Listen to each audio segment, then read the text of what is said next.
সাপ দেখার আমার অভিজ্ঞতা, সাপ দেখার অভিজ্ঞতা কোনো কিছু সেটা আলাদা। সরে আয়, আমাদের এখানে সাপের আরো কিন্তু তোমরা হটে না, এইদিকে তেরে আসো। সাপ আছে ওই সাইড দিয়ে যে নিয়ে যেত। আর আমার পানি বোতলটা আছে না, ও বোতলে একটু পানি ভরে নিয়ে আসবে।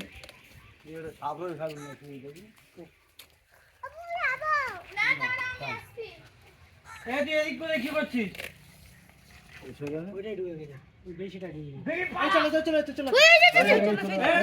চলে যাবে মামা, বেরিয়ে যাবে, চলে যাবে।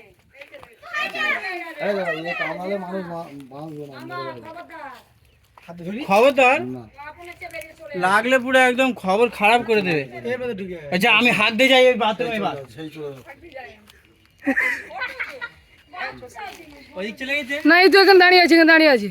ওরকম আওয়াজ করলো। ও গুরু, ওর মধ্যে ঢুকে গেল, এর মধ্যে ওই ওখানে গেল, ওর ভিতরে চলে গেল। ফের তুই সাপ দেখা পেয়েছিস? ওই ওখানে ছিল এক্ষুনি। চলে গেছে ভিতরে? হ্যাঁ চলে গেছে। গাইস এত বড় কেউটে সাপ মারতে পারলাম না। এখানে আরেকটা সাপ আছে, বন্ধ করতে।